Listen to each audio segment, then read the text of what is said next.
Mrs. Sara Diskaya to please present and read before us your sworn statement. Sorry.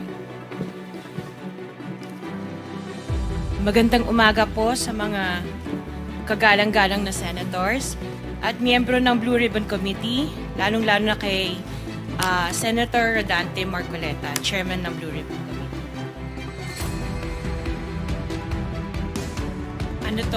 Joint statement namin mag-asawa. So I will read partial and then my husband will also read the other half of the sworn statement. So kami si Pacifico F. Diskaya II and Cesara Rowena Diskaya, mag-asawang nasa tamang edad, parehong Pilipino. Number 1, noong 2003, kaming mag-asawa ay tinayun ang kumpanya na pinangalan namin St. Gerard Construction. Ipinarehistro namin ito sa DTI, nakakuha ng contractor's license at nagsimula na lumahok sa mga pribadong construction projects. Number 2, kinalaunan nagsimula na rin kami na lumahok sa mga government projects. Natuklasan namin na hindi naging madali ang trabaho sa mga government projects. Madalas mahirap ang paniningil ng bayad at matagal bago kami mabayaran ng gobyerno. Number 4, hanggang dumating ang pagkakataon, lumapit sa amin ang isang kaibigan na si Voltaire Claveria at inalok kaming magkaroon ng proyekto sa national level gamit ang aming lisensya. Number 5, ipinakilala niya ang sarili niya na nagtatrabaho para sa isang congressman at nangakong kapag nagbigay kami ng pera ay makakakuha kami ng proyekto.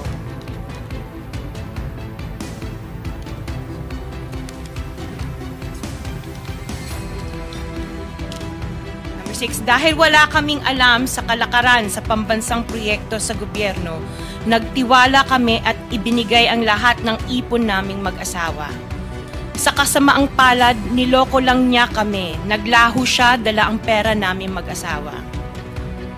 Nagpunta kami sa DPWH para i-report ang nangyari, pero hindi nila ito pinansin.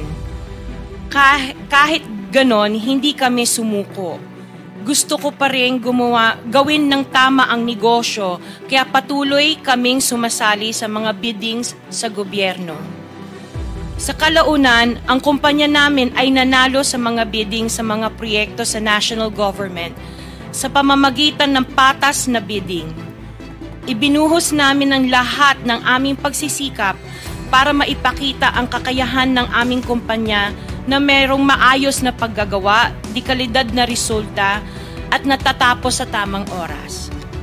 Nagkaroon ng konting tagumpay ang St. Gerard Construction, kaya minabuti namin mag-asawa na mag-expand at bumuo ng ibang kumpanya tulad ng Alpha and Omega General Contractor and Development Corporation.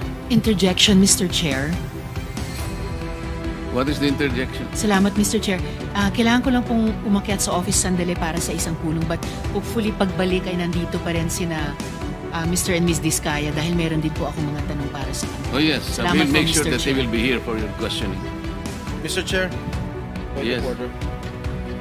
Bakit hindi na lang tayo bigyan ng kopya ng sworn affidavit imbis na basahin na lang niya so we can para himayin namin yung kanyang sworn affidavit. We will make sure that all the members will be given a copy, but the chairman is asking them to read it before us for the record. In order to save time, Mr. President, because we've been here since 9 o'clock. We already spent 2 hours and not even one of the senators have asked questions addressed to the source persons present. I beg the indulgence of the good senator, but it is for the record. This is a sworn statement, at from this statement, kailangan dito sila matanong na mabuti. Proceed. Pakibilisan nyo lang para makatipid tayo ng panahon. Ngunit nung nagsimula ang makilala ang St. Gerard Construction, dumating naman ang panibagong pagsubok Unti-unti nagsilapitan ang mga district engineers at mga regional directors ng DPWH at mga chiefs of staff na mga mambabatas na nag-aalok ng mga proyektong sinasabi nilang pondo na mambabatas. Noong una, sinubukan naming labanan ng mga ito sa pamamagitan ng pagre-report sa DPWH at pagpapadyaryo ng mga tiwaling kawani ng gobyerno, subalit hindi sila natitinag sa mga ito. Sabi nila dapat tanggapin namin ang realidad na dapat kaming magbayad sa mga pambabatas kung gusto po namin magpatuloy na magkaroon ng project sa gobyerno. Kung hindi, binabala nila na matatanggal na sa listahan ang kumpanya namin at hindi na makakakuha ng kahit anong proyekto. Hindi namin ginusto kailanman na mapasama sa ganitong sistema, pero kailangan namin magpatuloy para sa pamilya at mga empleyado namin. Dahil sa aming paglaban sa mga tiwaling bidding, maraming beses naming naranasan na ma-disqualify ng Bids and Awards Committee ng DPWH na hawak na mga mambabatas na nagpondo sa proyekto. Dahil naiipit na ang aming negosyo, lumulubog na kami sa lumalaking utang ng kumpanya at peligro sa buhay ng aming pamilya. Napilitan kaming makisama sa kalakaran kahit labag sa aming kalooban. Magandang umaga po, Mr. Chair at kagalang-galang na senators at miyembro ng Blue Ribbon Committee, lalong-lalo po kay Senator Rodante Marcoleta. Diretso na. Number 15, 16, paulit-ulit kaming ginamit ng mga nasa pwesto sa sistemang ito. Wala kami magawa dahil kung hindi kami makikisama, gagawa nila ng problema ang project na na-award sa amin sa pamamagitan ng mutual termination o pagkakaroon ng right-of-way problem na parehong nagdudulot ng hindi matuloy ang implementasyon ng mga proyekto. Matapos naming manalo sa mga bidding, may mga opisyal mula sa DPWH ang lumalapit sa amin para humingi at kumuha ng bahagi niya sa halaga ng proyekto. Ang hinihingi nilang porsyento ay hindi bababa sa 10% at umaabot pa sa 25% na naging kondisyon upang hindi maipit ang implementasyon ng kontrata. Ito ay binibigay namin sa kanila ng cash. Ang bawat transaksyon ay may karampatang voucher at ledger na nagsasaad ng mga araw at kung kailan nila ito natanggap.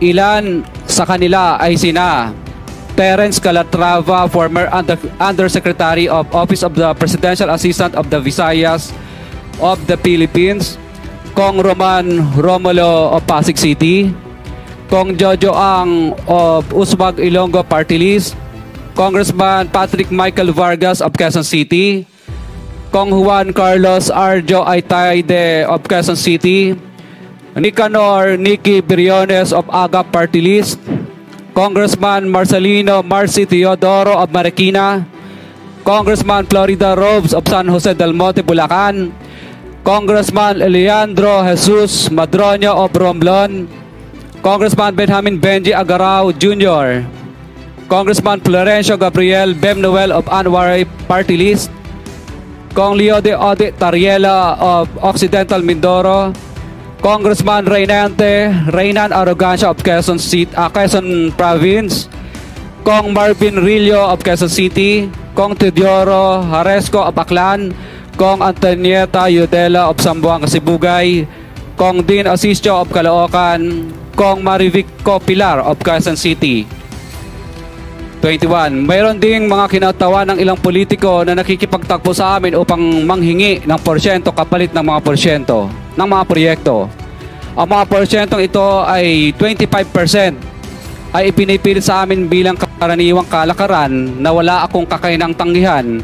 Ilan sa kanila ay sina Regional Director Eduardo Virgilio of DPWH Region 5, Director Ramon Ariola III of Unified Management UPMO, District Engineer Henry Alcantara, DPWH Bulacan First, Undersecretary Robert Bernardo, District Engineer Aristotle Ramos of DPWH Metro First, Pasig City, District Engineer Manny Bulusan of DPWH North, Manila Deo, District Engineer Edgardo C. Pingol of DPWH Bulacan Subdeo, District Engineer Michael Rosaria of DPWH Quezon 2nd DEO.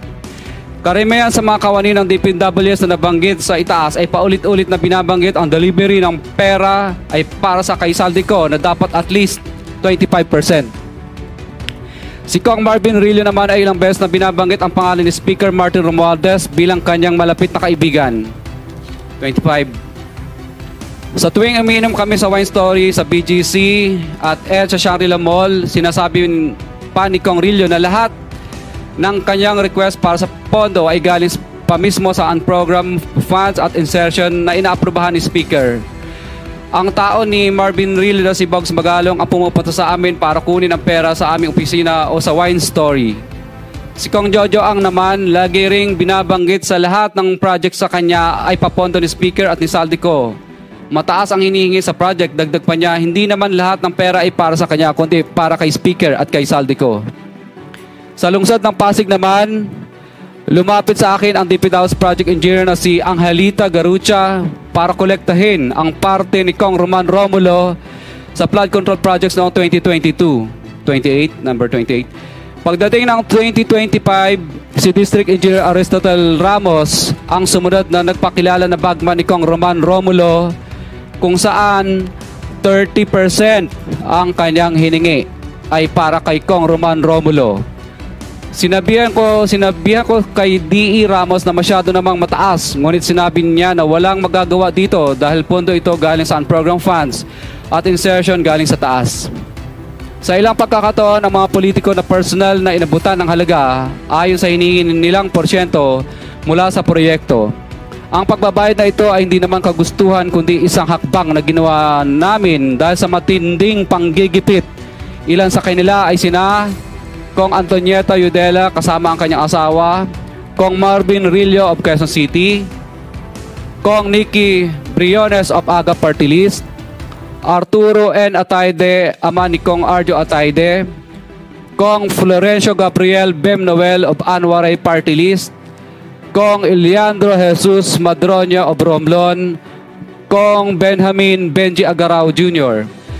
Bagamat naging matinding pagsubok ang kabawasan ng pondo na nakalaan sa proyekto, pilit at matapat naming sinusunod ang bawat espesipikasyon na nakasaad sa Program of Works na nakasaad sa proyekto ng DPWH.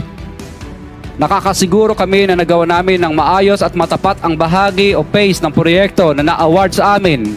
Sa katunayan, hindi kami mababayaran ng DPWH kung hindi ito dumaan at pumasa sa maraming material testing na naaayon sa design ng DPWH. Ina-assess at ini-inspect ng DPWH ang bawat proyekto base sa natapos na parte o accomplishment. Napilitan kami na i-absorb ang kabawasan na ito na nagdudulot ng maliit na kita o pagkalugi sa ilang projects. Para makabawi, dinadamihan na lang namin ang partisipasyon sa mga projects. Taliwas sa mga lumalabas na may mga impormasyon sa publiko, hindi kailanman kami gumawa ng ghost projects. At masugid kami nag-i-inspect sa lahat ng aming mga natapos na projects. Handa po kaming tumistigo ng walang pilit at kusang loob bilang state witness at sabihin ang lahat ng nangyayaring katiwalaan ng Kamara, DPWH at iba pang mga kawani ng gobyerno upang gawin ang tama. Kami ay lubos na humihingi ng tulong sa Senate Blue Ribbon Committee na pinamumunuan ng buting Chairman Senator Dante Marcoleta at kay President Bongbong Marcos para sa proteksyon at seguridad ng aming pamilya. Ang salaysay na ito ay kusang loob naming ginawa at walang sino mang pumilit na gawin ito. Sa katotohanan ng lahat ay nilagdaan namin ang salaysay na ito ng kusang loob at walang pumipilit. Sign, Pacifico of Vizcaya, nagsasalaysay. Notaryado po. For the record, this sworn statement was notarized by a certain Attorney Reynaldo F. Segubiense, PTR number 246726, January 4,